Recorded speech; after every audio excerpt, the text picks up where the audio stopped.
Oh, That's very important.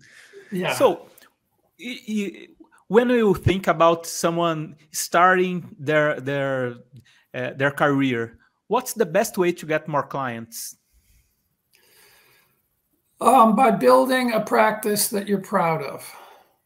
You know, if you go, once you go through do you remember going through training, and when you finished training, you were so confident, you thought you could conquer the world? That's the same thing as when you get your certified financial planning degree, or you go through Supernova coaching, and you learn to really organize your practice properly, and you segment it, and then you build a strong acquisition strategy. It's called confidence. And one of the things that I found interesting is that people that would go through Supernova build their practice on 12-4-2, 12 contacts a year, 4 in person, 2 of them, four reviews of the plan, 2 of them in person.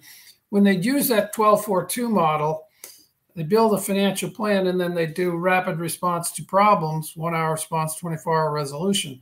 When they did those things, then they had confidence. And confidence is the key. If you're, the player, I've been watching the Wimbledon, and it seems like the player with the most confidence ends up winning. Patience and confidence. You just have to be ready and able to operate effectively as you can, but you can't push too hard. You have to wait till the right opportunity strikes. That's what we see in Nadal and Djokovic this year. Yeah, it's a very exciting tournament. Maybe one of the most exciting I've ever seen. The last 2 games, they win in 5 sets. Yeah. So we talk something about the Supernova way now. So why is the niche and the centers of influence so important for an advisor? You said this a lot in the Supernova multiplier and Supernova advisor. How can an advisor leverage their work with this niche and center of influence?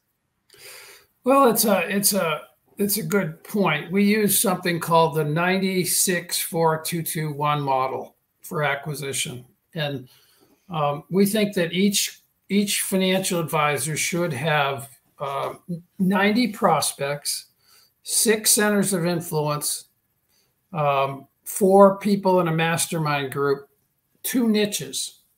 So you mentioned niches. So if you had 6 good centers of influence, 1 each major, a center of influence is a person that has influence over others, and when they recommend you, the person usually takes their advice, right? And I always tell people, in order to have centers of influence, you need to be a center of influence. So you need to be a connector. So the idea is that if you give introductions and you have a source of professionals that you work with that are the best quality, then people will look to you for advice on everything. And when they do, they'll take your advice. And then you will be a center of influence, and therefore they see you as a friend and a person that can really help them. So it's the same thing, whether it's a CPA, an attorney, an estate planning attorney, a commercial realtor, or residential realtor. Those are all people that have the same ability that you do to give introductions as well as to receive introductions. So you can have the president of a university as a center of influence, and you would help them in different ways, right? You would raise money for them. You would, potentially give scholarships. You might even teach some of the kids, but you really can't refer business to them. I guess you could refer other people of money to them to give money, but the idea is that a CPA can give you a client, and in return, you can give them a client. So you're really handing them money. in the end. You give them a client that generates $10,000 of revenues, that's handing them $10,000 every year. That's a very valuable thing. And you got to take that very seriously. We consider it, I mean, I used to think that you could just go ahead and get centers of influence, it'd be no problem. But it's not as easy as you think. I asked a guy, one of the guys in the, I don't think he's in the book, but he was very big on centers of influence. He had a terrific center of influence that gave him most of his business. He was a CPA. I asked him, how long did it take you to get that center of influence? He said 20 years. I said, well, most of my clients don't have 20 years. So what can we do to speed it up? He said, you got to make friends with them. You got to become friends. So how long does it take you to build a friendship? Well, if you start with the people that you went to high school together, or you went to, college together, or you went to graduate school together, it's a lot easier to make friends than it is to just pick a stranger off the street. So try and find ways to affiliate through your university or other ways to build those friendships. The other thing is boards of directors. They become, even though we put them in a separate category from niches, they are in fact really a niche. And typically on every board, let's say and I recommend that you be on 2 boards, one charitable board and one arts organization. So let's say you're on the symphony board, and then you were on the some board for cancer, for leukemia or something. Those people on that board would all have an interest in that subject, whether it be the symphony or leukemia. And they would typically be people that you would want to have as centers of influence. Meaning in most boards, there'll be a banker, there'll be an insurance agent, there'll be a CPA, an attorney, and so forth.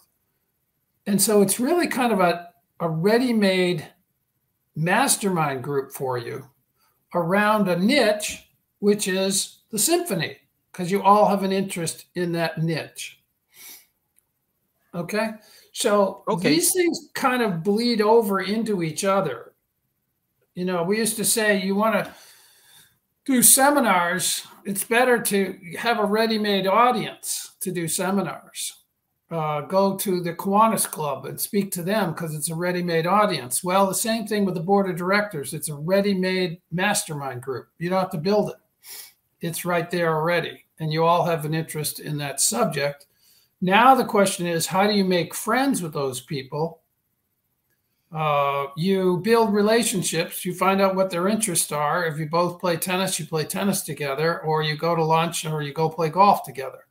But you find something beyond your interest in the symphony in order to make your friendships. And then when you see them at the symphony board, you're already friends, and then they want to help you because friends help friends. Okay, so that's a lot. You have to give a lot to make friends too, né? Yeah, you gotta be a giver. That's right. Yeah. Adam Grant's book, Give and Take, is a brilliant book on that subject. I don't know if that came to mind when you said that, but you have to be a giver in order to be successful in the business of centers of. Gostou desse vídeo? Então quero fazer um convite para você conhecer mais da Apollo. Entre no site www.apolloinvestimentos.com.br/vencerapollo. Preencha o formulário que nós vamos bater um papo para você entender como a gente pode ajudar você a crescer e ser um assessor melhor, beleza? Valeu, pessoal. Um grande abraço.